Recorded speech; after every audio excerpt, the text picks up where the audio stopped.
Chapter 5. Garlic? Really? I started, mindful of the pepper spray that I had hidden in the pocket of my hoodie. What do you know about vampires? It's been nearly a year, you said. I'm sure you'd have done some research into your condition by now. Michael leaned back on the sofa, fingers still twined together. His eyes searched over me, aware of my own change in demeanor. He seemed nearly as cautious as I. Unfortunately, the internet is chock full of all kinds of crap about vampires. And I do say crap because, from my own experience at least, I haven't been able to do most of what is claimed on the internet, including from self proclaimed vampires, who I'm pretty sure are complete bogus. I can go out in the sun just fine, I can eat garlic just fine, I don't have to sleep in a coffin. At this point, I've only developed one power, and it's been pretty recent. As you saw, I can now hypnotize people. The caveat that I've noticed is that I have to be around that person for at least an hour, and sometimes it doesn't even last that long. Michael rubbed his hands together, still fidgeting. Kelsey and I had been out for a couple of hours before I started becoming thirsty out of nowhere. I was trying to get Kelsey home faster so I could see if there were any butcher shops or something nearby that might still be open, but it was just getting worse and worse.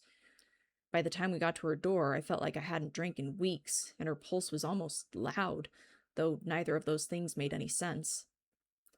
Normally, I can get by with feeding only once a month. I switch between a few different slaughterhouses and farms. They only see me randomly for however long a transaction takes, so like I said, detection has been easy to evade. Seemed like I wasn't the only one having a strange night. What even was happening right now? I swear, if this asshole kills me, I'm going to haunt him for the rest of his eternity. So, up until tonight, you were totally fine with blood just once a month? When was the last time you, drank, ate, fed?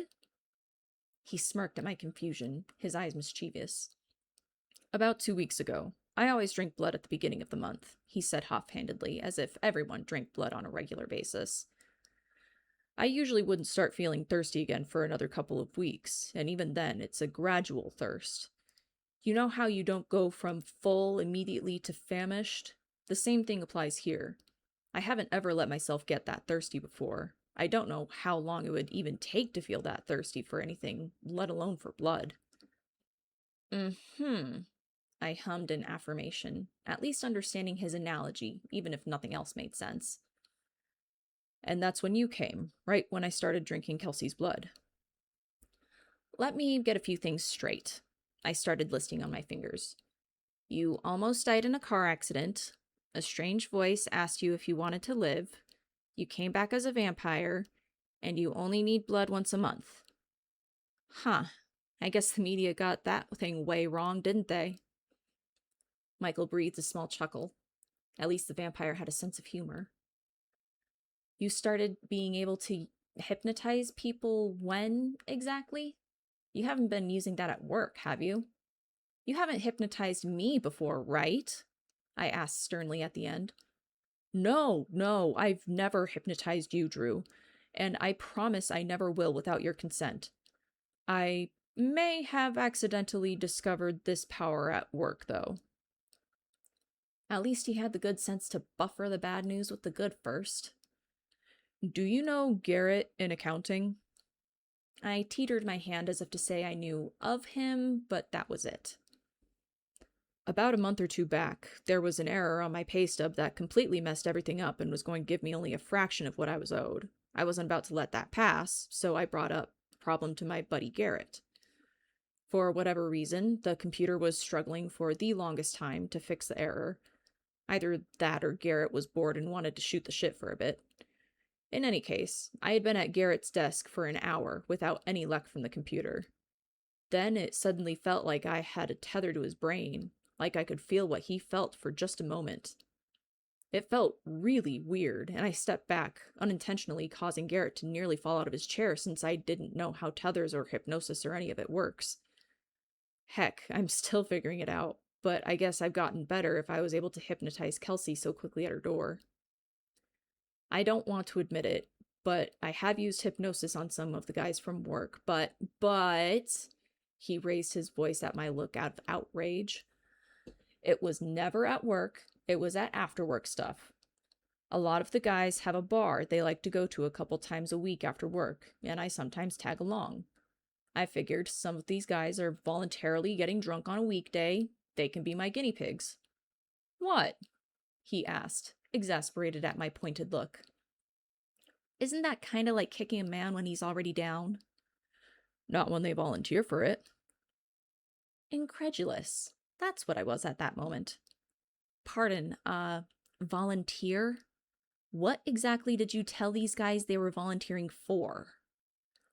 The truth, that I wanted to try to hypnotize them. I might have sweetened it with the promise of cool video footage if something awesome were to happen. You want to know what they did? He asked, a boyish gleam in his eye as he took out his phone. You're going to want to see this. I wasn't terribly sure about that, but I had to admit I was curious. He pulled up his photos and videos, clicking on one where Garrett was doing a one-handed handstand and another coworker was doing backflips off one of the barroom booths. I had to admit, there was a bit of satisfaction in seeing all these people who are usually so professional being completely not. Doesn't it get tiring trying to be perfect all the time? I swear, if I cared as much as some of these people do about the minutiae of life, I'd never get anything done. I felt like I hardly got things done anymore anyway with how frequently my desk was bombarded. So, you said that's your only power? Hypnotism? Still plenty dangerous. Yeah, but it wasn't something that I was reborn with. I don't know what I'd call it when I came back. Anyway, I figured I got a cool new gift about 6-ish months into being like this. Maybe there'll be more gifts in the future. Slow down there, cowboy, I said with a hand outstretched. What makes you think this is going to be a pattern? What if this is the only gift you ever get? Ever think about that? His glare chilled a few degrees. I swallowed, my heart thudding. If you must know, it's because I'm pretty sure I found another vampire. I ran into this guy online, goes by the tag @counts, and he has all the markers of someone who might actually be supernatural instead of just faking it like some self-proclaimed vamps. All right, color me curious. What makes you think he might be a real vampire? Michael switched apps so he could show me this @counts. There was a picture of a slender, fit male with skin so light it seemed nearly translucent, pink eyes, and a shock of white blonde hair sticking out in all directions from the top of his head. He's albino. I looked back up at him. Are you telling me you think this guy is a vampire because he looks like one? That's just silly, even for you. I haven't told you my reasons for thinking he's a vampire, and it has nothing to do with his appearance. Though, now that you mention it, just add a cape and some Halloween fangs and he'd make a pretty good Dracula. But no, it wasn't because of his looks. It's because of how he talks about things that are normal for normal people, but not for him. No, that doesn't make sense. He has enhanced senses. In videos, he'll stop talking because he hears the train whistle over a mile away from his house. His nose and mouth are sensitive to the point of pain when it comes to some food challenges. He can outsprint anybody who comes on his channel. He's so fast generally that I wouldn't be surprised if he could actually catch a bullet in his teeth. And this is just evidence that I've gathered by watching his Instagram reels. Uh-huh. My lack of enthusiasm hung on each syllable. You do know he could just be really weird, right? Lots of people have insane hearing, and tons of people have food sensitivities. And there are plenty of fast people in the world. Is this really all you're going off of? With exasperation, he clicked on a video showing @counts sitting in front of a table attempting an Italian food challenge. He was all right for the first minute or so, and then started gagging when he switched to a new dish. His teeth glinted in the camera for the smallest moment, but it was just long enough for me to notice something weird about his teeth. Almost like when I saw Michael's teeth at Kelsey's. But that couldn't be. Surely not. Ah, they use so much garlic. It's burning my eyes. Oh, my sinuses. Garlic? Really? I looked at Michael, an eyebrow raised, and he just gestured as if to say, I know, but look. Haha, this dish is going on my no-eat list for sure. That was awful. Michael stopped the video and put the phone down, having made his point. Yeah, this might just be a random person who happens to have similar traits to a vampire, or this could be someone else like me. His brows were creased. He looked so downcast. My heart tightened a little at his words. I couldn't imagine how lonely it must have been, searching for months to find answers, and suddenly there might be someone else, possibly just like him. So what do you plan to do now? Are you going to try to contact this @Counts, see if he's willing to meet with you? He nodded. Basically, not sure exactly what I'll say. Influencers like him probably get asked for meetups all the time, so I need to word things just right. He looked up. Want to help me? Gobsmacked is probably the closest word to what I was feeling then. What was even happening today? I went from forgetting my shoes to inviting a literal vampire into my home in less than an hour. Slack-jawed, I looked at him and asked, Are you serious? I'm still wrapping my head around the fact that you're a vampire, and now you want me to help you contact another maybe vampire? He scrolled on his phone and opened an app. Do you have something else on your calendar? I'm pretty flexible. It's not about schedules. You really are an idiot sometimes.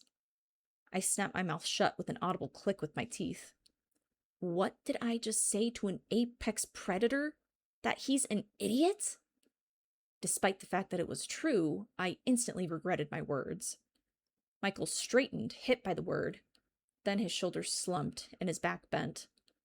I know I'm an idiot. Only an idiot would make a deal without knowing what he'd lose. But the other choice was literal death. What was I supposed to do? He sighed through his nose, leaning on his knees with his hands dangling between. You are the only other person in the entire world who knows what I am. I don't have anyone else to ask for help with this. Please, Drew? I know it's silly, but can you help me contact @Counts so I can try to learn more about my new way of life? Torn between good sense and empathy, my heart gave in. Fine. What do you need me to do? A bright smile glowed on Michael's face at my words. He sat up, looking like a dog who just been told he'd be going out for walkies soon. Thank you. All right, so I have a little bit of a plan at least. I know @Counts is going to be at the Renaissance Fair a few towns over, and I'm planning on going to find him during that. I guess you'd mostly be moral support, but it really would help. I rolled my eyes. I get it. I got it. So, what even is a Renaissance Fair? Michael's eyes crinkled with his smile. It's way cool. Everybody dresses up in medieval and fantasy-style clothes. There's ye olde events like jousting you can watch, and there's booths for food and handmade goods, and there's music, and everybody is just there to have a good time and enjoy being nerds together. My face scrunched. It sounds like a lot of people. Does it get crowded? A bit, he answered, but not like a regular county fair might be. But it really is way fun. I wish I was better at describing to you what one is like. So, will you come? I stared at him for a good 10 seconds before I answered, blandly. Do I have to dress up? No, but you'll have more fun if you do, he sing-songed. Please, Drew, I won't ask for any more help after this. Well, at least the night couldn't get much weirder than this. Fine, I said, but I'm not dressing up. Going to fair with a vampire? Sounds like the setup to a bad joke. But something in his eyes was too human to ignore. Well, my job is helping people. I guess I'll be helping him now.